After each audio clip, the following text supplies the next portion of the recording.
মিথ্যার কথা বলছি, মিথ্যাকে মিথ্যাই মনে করছি না, অথচ মিথ্যা একটা বড় পাপ। মিথ্যা একটা কি পাপ? বড় পাপ। ওকে হাত দিয়ে বলতে পারেন, অনেক মানুষ বলতে পারবে না সকাল থেকে আমি একটা মিথ্যা কথাও বলি নাই। আর মিথ্যার সবচেয়ে বড় যন্ত্রের নাম হলো মোবাইল। হ্যাঁ, মিথ্যার সবচেয়ে বড় যন্ত্রের নাম কি? মোবাইল। তো মিথ্যা কথা বলে কি হবে? সব গুণাবলী অর্জন করতে গেলে মিথ্যা পরিহার করতে হবে। মিথ্যা কথা সম্পর্কে কোরআন এবং হাদিস কি বলেছে একটু জেনে আসি নাকি? আল্লাহ রাব্বুল আলামিন বলেন সূরা মায়েদা 119 নম্বর আয়াত। সূরা নাম কি? মায়েদা। আয়াত নাম্বার 119 নম্বর আয়াত। হাদা ইয়ানফা'ু الصادقين صدقهم لهم جنات تجري من تحتها الأنهار. সূরা মায়েদা 119 নম্বর আয়াত। হাদা ইয়ানফা'ু الصادقين, হাদা বলতে আই হাদা ইয়াউম, কিয়ামতের দিন। বলি সেদিকে আমার অনেক বন্ধু-বান্ধব থাকবে, থাকবে না? আমার সন্তান আমার উপকারের জন্য দৌড়ায় চলে আসবে, আসবে না? আমার স্ত্রী দৌড়ায় চলে আসবে, আমার সম্পদ আমার উপকারে আসবে, আসবে? কোনো উপকারে আসবে না। কিন্তু সেই দিকে ইয়ানফা'ু নাফা, ইয়ানফা শব্দের অর্থ হচ্ছে উপকারে আসবে। কিসে আসবে? উপকারে আসবে। হাদা ইয়ানফা'ু الصادقين صدقهم, সেদিন কিয়ামতের দিন সত্যবাদীদের সত্যবাদীরা বড় উপকারে আসবে। সুবহানাল্লাহ। কি উপকারে আসবে? আল্লাহ রাব্বুল আলামিন ঘোষণা করে লাকুম জান্নাতুন তাজরি মিন তাহতিহাল আনহার খালিদিনা ফিহা আবাদা। আল্লাহ বলেন সেদিন সত্যবাদীদের জন্য যার কি উপকার আসবে, এক নাম্বার উপকার হলো আল্লাহ রাব্বুল আলামিন তাদের জান্নাত দান করবে। এবার মিথ্যা কথা বলে না? জয় বলেন। তাহলে সত্যবাদীদের জন্য সেদিকে সবচেয়ে বড় উপকার হবে, আল্লাহ বলবেন তো একটা দিয়ে দিলাম, জান্নাতে দিয়ে এমন জান্নাত দিলাম তাজরি মিন তাহতিহাল আনহার, যেই জান্নাতের তলে যেখানে দেখবা নহর প্রবাহমান, ঝর্ণার মতো নহর প্রবাহমান, খালিদিনা ফিহা আবাদা, সেখান থেকে তোমাকে কেউ বের করবে না, স্থায়ীভাবে হবে, স্থায়ীভাবে আবাদা, সর্ব অবস্থায় তুমি সেখানে বাস করো। সুবহানাল্লাহ। কাদের জন্য এটা? কাদের জন্য? সত্যবাদীদের জন্য। এরপরে আল্লাহ রাব্বুল আলামিন বলেছেন বান্দাকে শিখিয়ে তোমাকে আরেকটা নোটিশ জারি করে দিই। কে বলছে? আল্লাহ। আল্লাহ বলছে আরেকটা নোটিশ তোমাকে দিয়ে দিয়ে সাথে। নোটিশটা হচ্ছে সূরা তাওবা 119 নম্বর আয়াত।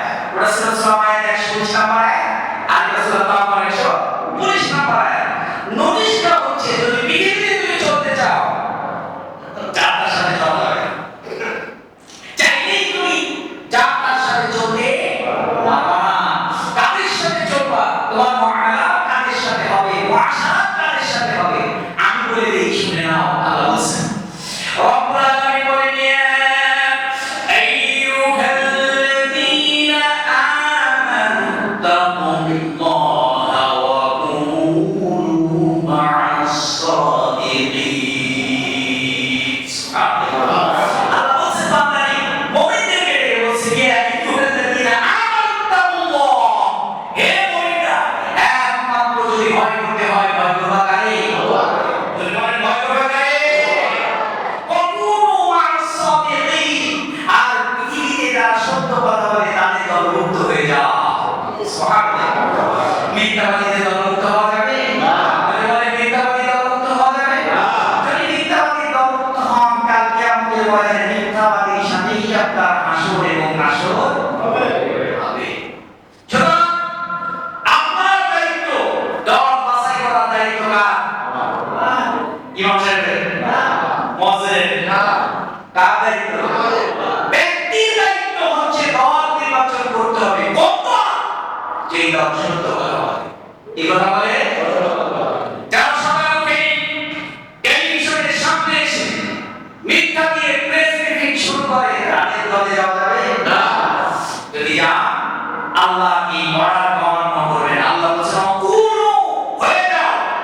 নির্দেশ কার? এখানে আমার কোনো নির্দেশ আছে? একমাত্র নির্দেশ দেওয়া মালিক কে? ওকুনু মা'আল সাথে, মা'আল কি?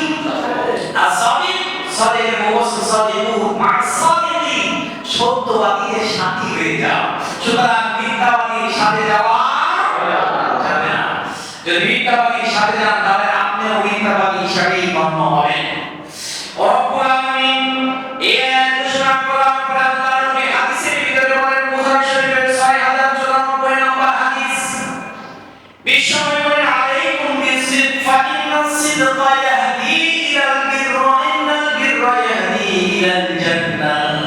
আমার উম্মতেরা, বিশ্বনবী বলেন, আমার উম্মতেরা, আলাইকুম বিসিদক, তোমার উপরে সত্যতাকে আমি নবী আবশ্যক করে দিলাম।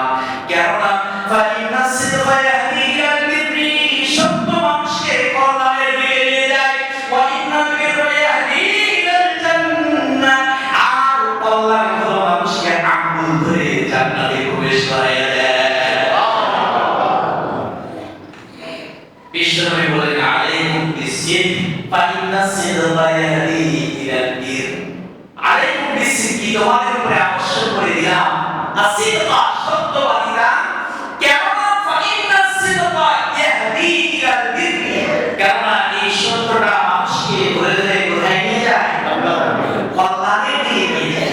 ফা ইন্নাস সিদকা, নিশ্চয়ই সত্য, ইয়াহদি, পথ দেখায়, ইলাল বির, কল্যাণের দিকে, ওয়া ইন্নাল বিররা, আর নিশ্চয়ই কল্যাণ, ইয়াহদি, পথ দেখায়, ইলাল জান্নাহ, জান্নাতে।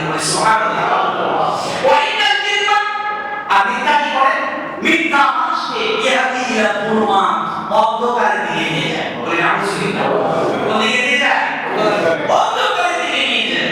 ওয়া ইন্নাল যুলুমাত ইয়াহদি ইলান নার, আর অন্ধকার মানুষকে কোথায় নিয়ে যায়?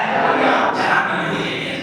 এইজন্য সত্যবাদী হওয়া এটা ব্যক্তির মৌলিক সৎ গুণাবলী, ব্যক্তির মৌলিক সৎ গুণাবলী।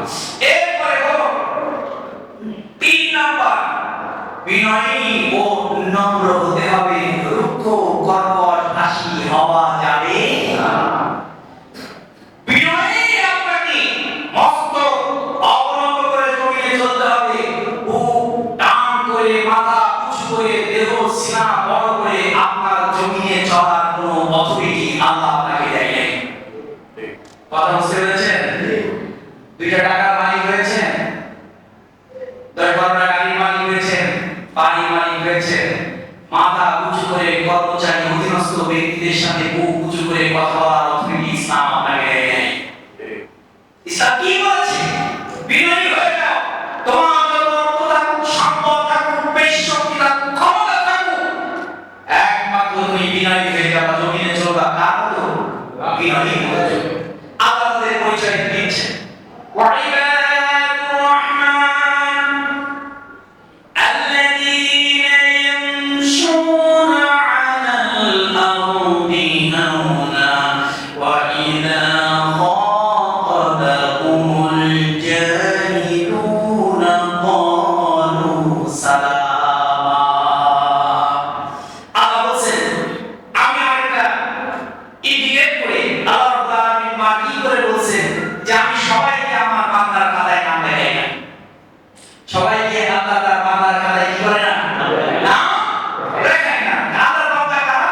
ওয়া ইবাদুর রহমান, ইবাদ, আব্দুল বলছেন ইবাদ, ইবাদুর রহমান, রহমানের বান্দা হলো তারা।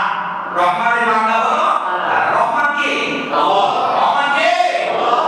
আল্লাহর বান্দা কারা? আল্লাহ নিজেই পরিচয় দিয়েছেন যে যাকে তাকে আমি আমার বান্দার খাতায় হাজিরার নাম রাখি না। সুবহানাল্লাহ।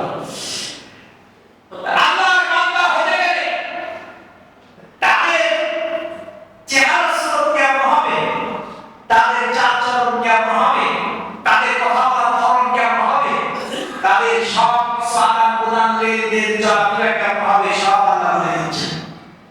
রব্বুল আলামিন বলেন, ওয়া ইবাদুর রহমান আল্লাযীনা ইয়ামশুনা আলাল আরদি হাওনা।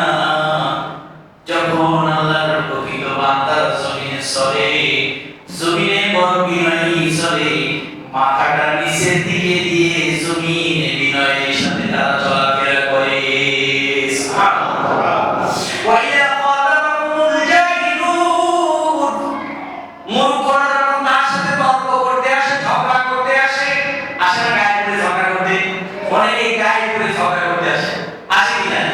গায়ে পড়ে ঝগড়া করা ইতিহাস বলবো একটা গত বর্ষের ঘটনা। ঢাকা বিশ্ববিদ্যালয়ে নিয়েছিলেন বাংলাদেশ ইসলামী ছাত্র শিবির একটা প্রদর্শনী মেলা, জুলাই 34 একটা প্রদর্শনী মেলা হচ্ছে, করে নাই? এই মেলাতে বিগত এই যে আমাদের গণ অভ্যুত্থানটা হলো, এই গণ অভ্যুত্থানটা কেন হলো বলতে পারবেন? এর কারণ হলো বিগত 15 বছরে যত কার্যক্রম ছিল সব কাজ অবৈধ। সব কাজ কি অবৈধ? একটাও বৈধ না। একটা কি না? বৈধ না। সব কাজ অবৈধ ঘোষণা করা হয়েছে এই 34 জুলাই। কথা ঠিক না? তার যত কার্যক্রম ছিল, নির্বাচন ছিল, কারণ নির্বাচনই তো ছিল অবৈধ। কথা ঠিক না? নির্বাচন যেখানে অবৈধ হয় তার কোনো কাজ আর বৈধ থাকতে পারে না। সব অবৈধ ছিল। রাতের ভোট হয়েছে, দিনের ভোট হয়েছে, কেন্দ্রে কুকুর ঘুমিয়ে দেখেছে, মরামান ভোট দিয়ে চলে গেছে। বুঝছেন না এরকম? মরামানের ভোট দিয়ে চলে গেছে, এরকম হয়েছে না? তাহলে সবই যদি তার ভোটটাই যদি অবৈধ হয়, তাহলে তার ক্ষমতায় থাকাটাও অবৈধ। আর ক্ষমতায় নেই, যত আইন করবে, বিধান করবে, কাজ করবে, সবগুলো অবৈধ। তাহলে তার এই 15 বছরের ইতিহাসে যতগুলো